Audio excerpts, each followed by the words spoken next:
to show us your new album? What's gonna happen for your new album as we're waiting for it for so long? Yeah, look, it's important for us that we try to do the best, you know. And if you be 7.5 or 8 months on tour, then you need a break, of course. We had a break for 1.5 months, and then we were starting writing new songs.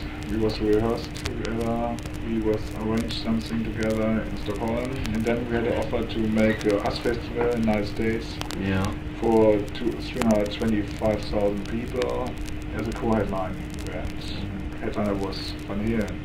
This was for us a very good offer, and we said yes.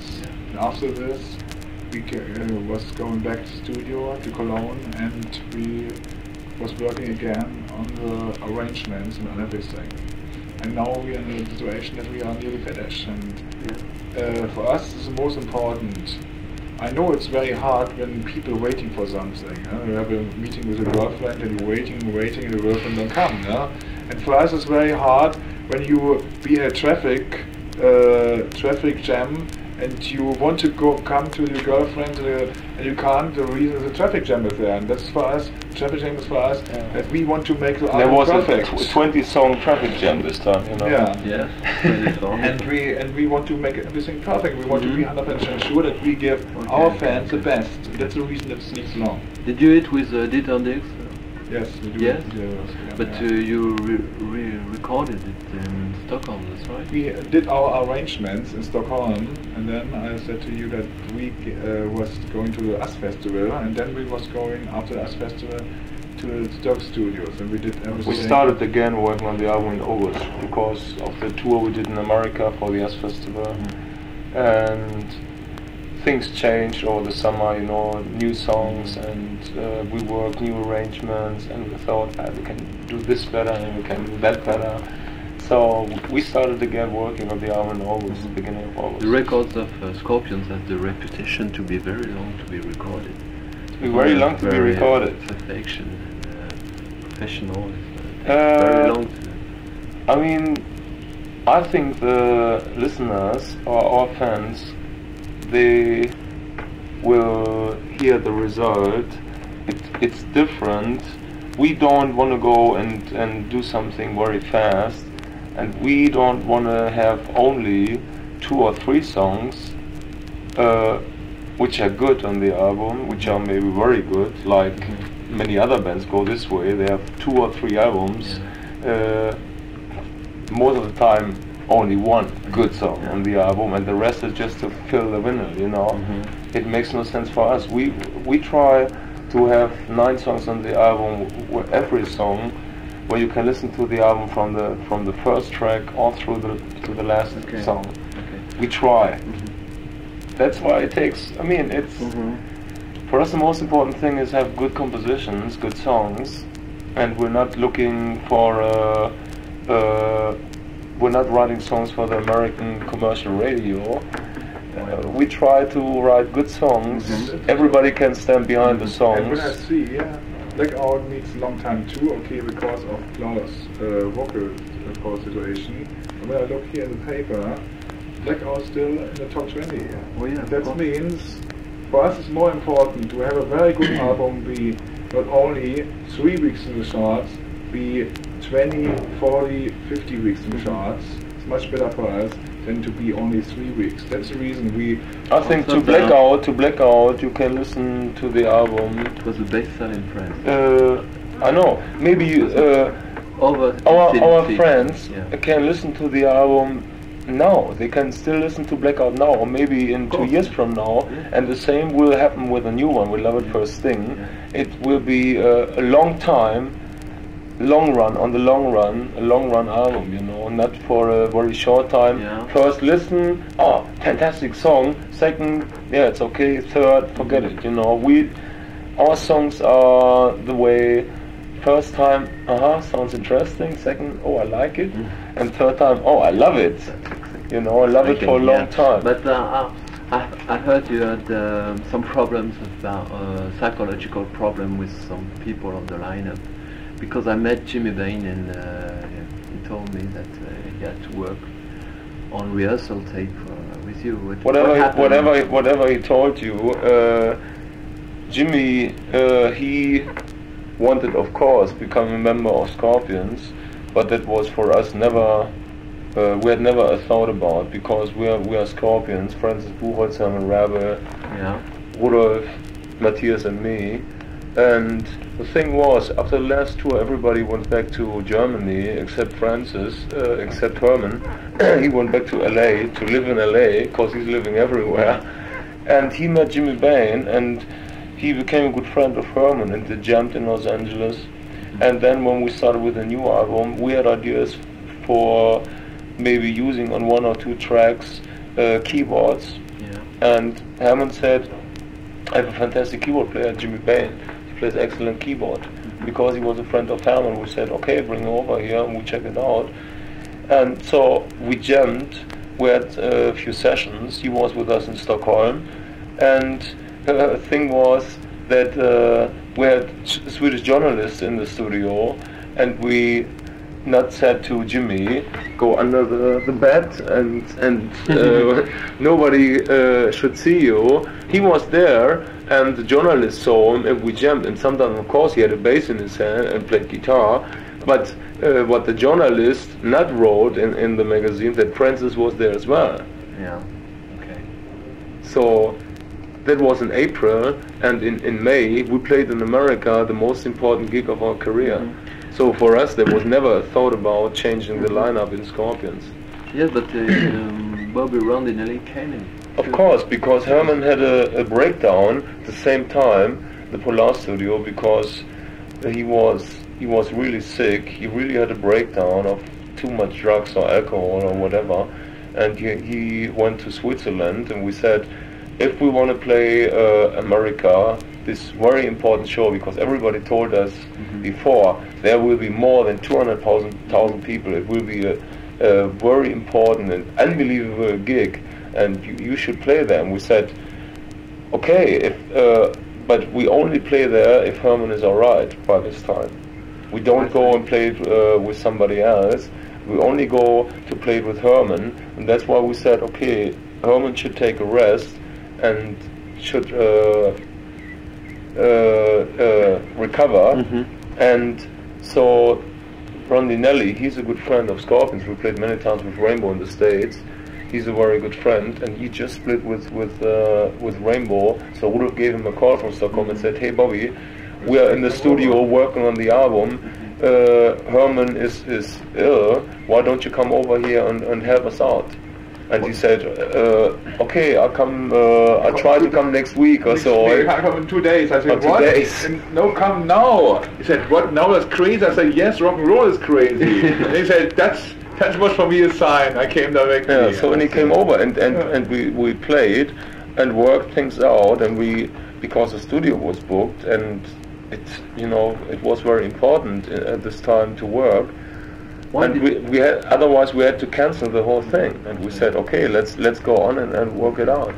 Why didn't you come before in the United States, as long as your records was very popular already? You know, German bands, it was very hard for the German band to go out in different countries, and especially for their German, or for I think for German. And for other French people, French bands too. Right. And we released some albums in the United States, but the record company was not behind us. We had no management, and to play in the United States means to have much money to put it in the tours, and we had nothing. And that was the reason we was waiting until we found a good management, Labor Crepes, and we found a good record company. And both we found when we released Love Drive. And when we released Love Drive, so we had our first very important gig in Cleveland in front of 75,000 people with Ted Nugent, Aerosmith, Thin Lizzy, Journey, AC/DC, Scorpions. Yeah. This was for us the first day. When was that? This was 1979 in May, end of May. And that was a start for us to break the United States. For English bands, this is much easier than it was for us. But anyway, we are still together, and we we learned of the whole situation, and for us is the world now our stage, and we like to play in the world, and especially we like to play in France. And when we remember us about the Paris gig on a Blackout tour, it was amazing. It was amazing. I have a tape at home where I can listen at the whole audience, 8,400 people, and some thousand was fantastic. They should have made a live album. They were singing our songs with us together. It was amazing, and that was a reason to play before we go to the United States in France to say thank you that we get a double gold album from the French. And that's the reason why we play all over the country, not only Paris and Lyon. Many bands still don't know that there are more very good places in France to play. Most of the bands only play Paris and Lyon, and that's it. And we tell everybody you should play in our country because it's fantastic. Tell me about your first gig in Paris. I saw you. I don't know if it was your first gig, but I saw you in '75 to the Cultural American Center. Remember that? We didn't play there, huh? But once we played. Once we played there? We played there, with Ulrich Roth, right? Yeah, right. What can we say? I mean, no one never heard about you. But I remember this gig was very good gig, and it was, I don't know how many people were there, not a lot, not so many, but it was, the people who were there, they went nuts, they were fantastic. Yeah, it was the time of the insurance album, I think. Yeah. It was a day where our truck was in the back of where the truck came and put the gear in, was completely from rain, was like shh, and we couldn't get the truck out. And Holger did it, ne? No. Was das nicht der Tag, wo Holger noch den Wagen ausgefahren hat? Nee, das war was anderes. Das war er. Okay, anyway. I remember in '75 we played very small places. We played a place in Toulon called the Red Tomato also. The Red Tomato. It was a nightclub. It was a nightclub. We played there at midnight. There were 50 people. It was a very little stage, and I said, so if everybody come from the bar, take a chair and come in front of the stage. 75 was the first gig? Yeah, 75. Which place was it? What's the name of it? In Paris, yeah. American Cultural Center. It was a place where UFO was supposed to play once. Ach, where UFO was the place? Yeah. Okay, then I know. It was a big place, no? But not many people were there. Not so much. Where UFO was. I don't know. You've played too many places to remember. No, I remember. I remember the place. There was a balcony there too in his house, right? Yeah, I know. But it was a place was not full. It was maybe 300, 400 people was there. Yes, not more. I don't know. And the promoter was a very young guy, and he couldn't pay us the money. The reason was he was too young. He said, "No, I don't have money." And then mother came or father, and all these problems came. I remember. Okay. Do you think you've broken the ice for German bands as long as it's kind of a German Of course. I think so. We opened many because there was never a band singing coming out of Germany, singing in English, having that kind of success all over the world. And I think we opened many very hard closed doors for many bands for the future coming out of Germany, because when we started, then everybody said, it's crowd rock, the Germans were always famous for electronic music, but not for hard or heavy metal rock, you know. It was only for the English or American bands. They had the monopoly, you know, and for the German bands it was different language, different story, you know. But for us, when we started, it was always, we were influenced by this kind of music and hard rock, and I still have the same opinion about it. This kind of music is the best in English language, is the best. With New Wave in Germany, then there was the last 2 years, there was a new wave of German rock. It was fantastic. The German language with new wave music fits perfectly, because the language is very hard, 1, 2, 3, you know, it sounds good. because the music is but with heavy rock music it sounds terrible. So you never tried to sing it in German? no, there was no reason for it. There was no reason because, Even as I said, when we started, we I had had one thing very early. We had one cover version we did. we did we did a cover version of an English band. We had no money and we get offered money. Yeah, they said, "Can you do this cover version in German?" And we did it. It sounded really like a joke. It was really. It was our first and last time. But in the early 70s, you already had the ideas to play hard rock. And Of course. Because when you come to listen to the Lonesome Crow album, Yeah. it's quite of a progressive rock. Yeah, of course. We were looking for a way. But when you listen to a song like "In Search of the Peace of Mind," I think even in '71 or '72, that's a typical Scorpion song.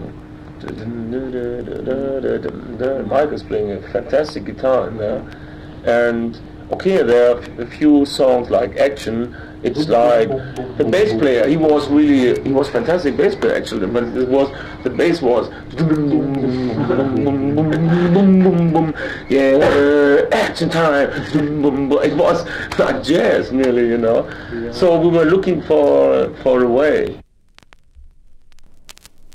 And when did you think that you had your way? When Yes.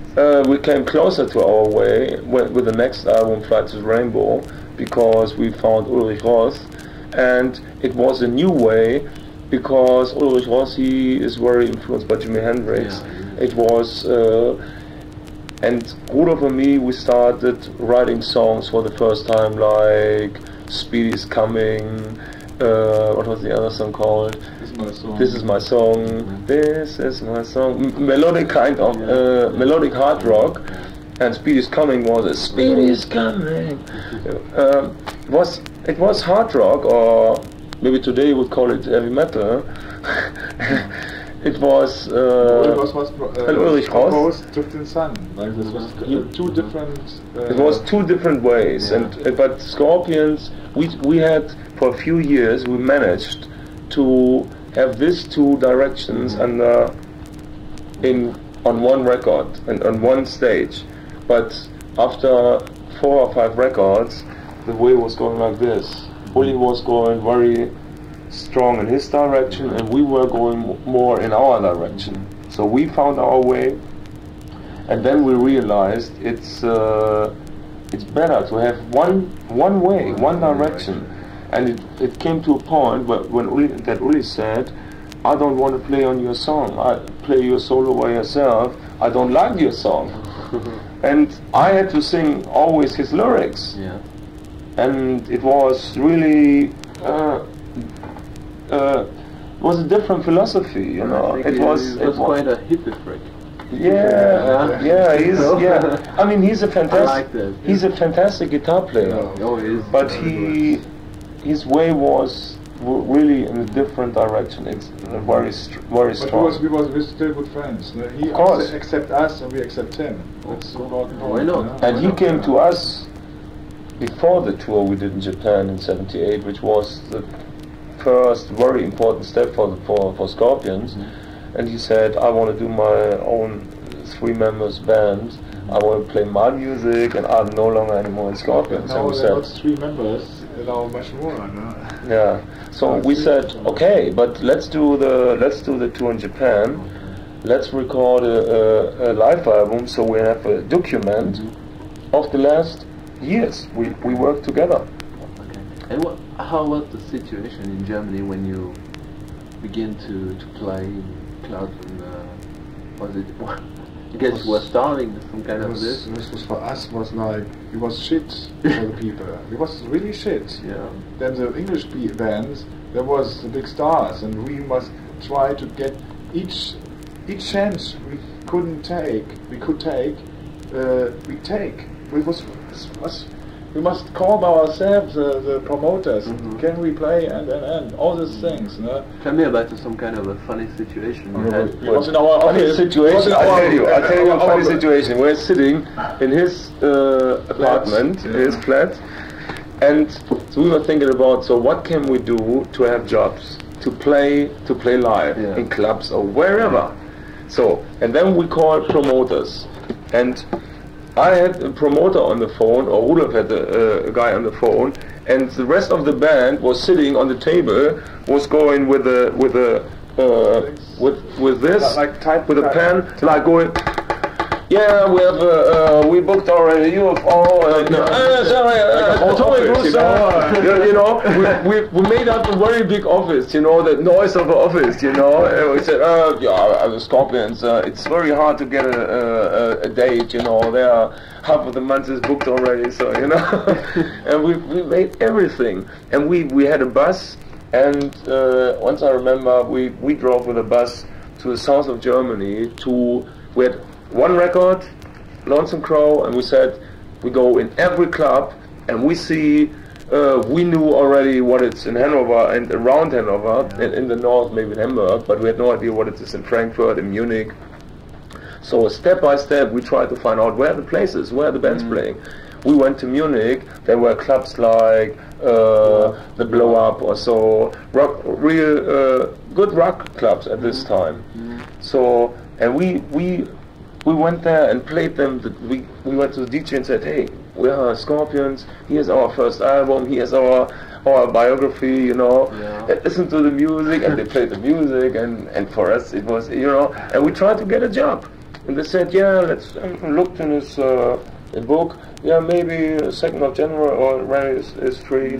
Okay, money, very small money, you know. And we tried to make a tour like this. We did everything by ourselves.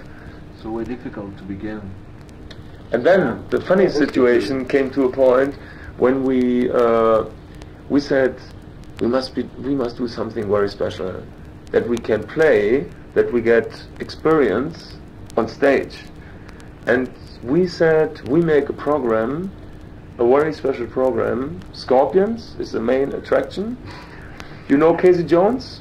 Yes, I know. Don't He was living close to Hanover and had no job at all. And we said, Casey, your old famous singer with a big smash hit. You want to come with us on tour? He said, yeah, why not? Fantastic. So he was a DJ. We made a big dancing party, and he was doing a playback show of his old hits. And then he said, and now, ladies and gentlemen, the Scorpions. And if we had a good time, he came for the encore on stage. We played together, Don't you know. And we were showing not videos. This time it was film, showing films, you know, from in these days important bands. It was a whole 4 or 5 hour show for everything. Scorpions was playing and we offered the promoters the whole show for very good money, very small money for them. But for us, so we had a chance. We played for 4 weeks all over Germany. For the first time we was playing 4 weeks for our... Right, but all small places, you know, very small places. So then we came in a situation that we had offers to support bands like Sweet, like Kiss. So we had the chance to play bigger places, and we played for the first time big outdoor shows for 20,000 people and so. And that was the next step. And we started very early to go outside of Germany, to go to England, to go to France, because we had a feeling we want to play everywhere. We want to go. We even said to our first producer, Conny Plank, we told him someday we will go to America. And he said, what? You want to go to America? No chance. There's so many good musicians. You have no chance. Okay. So, but at that time you had the support of RCA. That's right. We had a support. The German company was very good. They were good for us. But our feeling was, when we have a company like RCA, we had a worldwide contract. RCA is an American company, so we thought it makes it easier to go to America. But that was totally wrong, because the Americans in America, RCA is very big only in country and western music, and Elvis Presley. but no, not in hard rock and roll, in heavy rock at all, you know. So they came every year and said to us, yeah, let's wait till the next album. Next year you can come to America, sure, you know, like this. Okay. It was So, quite an old dream to go and play to America. of course, and we came to the record company in London, to RCA, and we said, here, we are the Scorpions. Said, who? We said, we are the band, we are on your label on RCA. Really? They had no idea, you It know. was not our dream to all play in America. No. It was for us to play in all over the world. You know, I can remember when I was a child, 11, 12 years old, when my father and mother was going to dancing. I was listening Radio Monte Carlo. I know, this time I know everything about Sylvie Vartan, Johnny Hallyday, Vince Taylor, and all the things, yeah. And that was the feeling I get. That's a French audience.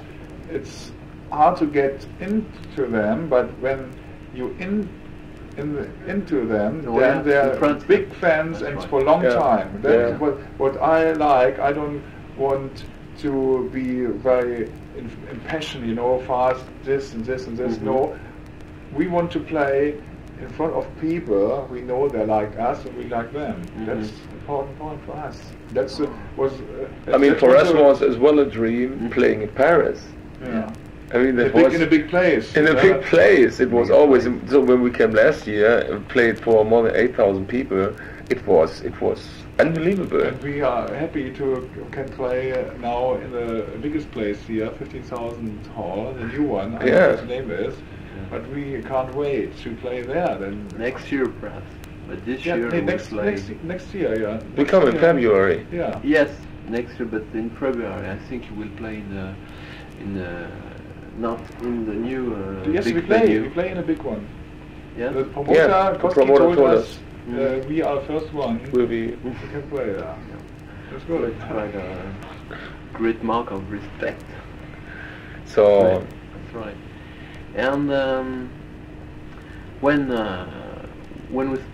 when people tell about Scorpions, they tell about their melody. It's quite you're the heaviest melodic band in the world. Yeah. I think perhaps it's a recipe of your success. Don't you think so? Yeah, I think so, because what's more important, the heaviest side of the music or the melodic side? Both. The power to make a balance. The power, the real kick-ass rock and roll power, and on the other side the melodies and the ballads. I mean, it's a very small. it's a very small way we're walking on. It's we're not a kind of heavy metal band. I think we're not a heavy metal band at all. Maybe for some songs, like Dynamite or a Piece of Meat, or Now. It's okay. You can call us heavy metal, but there are many songs like Holiday, Always Somewhere. On the new album, we have a beautiful ballad. It's the best we ever did, I think. God Still Loving You. That's definitely not heavy metal, but that's Scorpion. That is a part of Scorpions from the first album. I said before, In Search of the Peace of Mind, that direction, and the song is boom like this. That's the two faces of Scorpions, but it's definitely will be always like this. But each person has two faces. One person, also biggest fighter, sometimes in his share and have some emotions. Deep emotions. And some bands only show them one face, but we would like to show them both faces we have. Because in France, the smash hit, the songs that very impress people. I think it's When the Smoke is Going Down. Yeah. I think so, really. Yeah, fantastic. We had the cover version. Yeah, we had a cover version. Really? A French cover version. Yeah, a few days ago. It was. Who did that? I don't know the name. There must be a record out in France. And When the Smoke is Going Down in French language. Okay. We're going. But it's I was surprised. We liked it. We said, hey, that's great. And I mean, I think the French audience, they especially, that's maybe the reason Scorpions is so big in France. They love these both phases of Scorpions, especially, that makes Scorpions different from AC/DC, from many other bands. They are the melodies and the emotions. But I think the French people are this type of person. I think. The French I think people it's quite the hard rockers, you know, the Yeah. hard rockers freaks and the kids. They are like very powerful music, but sometimes they're very. Yeah, that's they right. need very Right, cool that's right. tenderness. Don't go behind the wall and make like. Show it sometimes. That I think is very good, and we want to show it too. What do you think? For us, would be boring to play all the time. Yeah, you know, it's good for a party, you know. It's fantastic, and we have songs like this, and we on stage we go crazy on a song like Dynamite. We love it. We give all our energy, everything to the people, but. There is a different side of Scorpions, and we love it the same. And for instance, what do you think of the song "Born to Touch Your Feeling"? Because the end is very surprising. In a way. I think we could have done it much better on the record. We can. I think I like it the will song. become- I like the song very much, but it's not half as good as it could be on the Yes, album. there's only the melody. There's nothing else. As far as I'm concerned, you know, it's Maybe feeling a that- French band can make a cover version. Maybe can do it better. of course, It's really we did it in a situation where Ulrich Ross was just with one leg outside the door. You know, he was not really interested in making a good song out of it. You know, it's a shame. It's a great song. But I thought it was a little can't bit, listen to it because it's. I thought it was a little bit naive, you know. Naive. Naive. Yeah, it's Two, like two flowers and roses and a little bird and so on. I thought it doesn't fit very well with the Scorpions image. Right, you know. yeah, it's true. Yeah. But we like the idea in the end. Yeah. Having all these different girls in different languages all over the world, Japanese and in Swahili, in English, in France, in French, in German. Yeah, maybe it's talking this language, this lyrics. An old memory of hippie movement. I thought too. Yeah, really. Okay. So I think we have to go now. Okay, good. Then we see us maybe. Of course, because you know Mr. Kiloffer. Yeah. Yes. You know, he told me about you, and he said that when you come to France for your next live gig, we have to spend 2 days together just to make a big report. Yeah, good, great. Good. Yeah. Yeah, you're welcome. Tell your readers we can't wait to come back to France, and we really love to play in this country. We really love it, and we are very proud. Not only we're very proud to be #1 band in this country. It's fantastic. What has always impressed me is the perfection of the sound. It's the first time you come to Paris. For a long time, Yeah. many years. Yeah.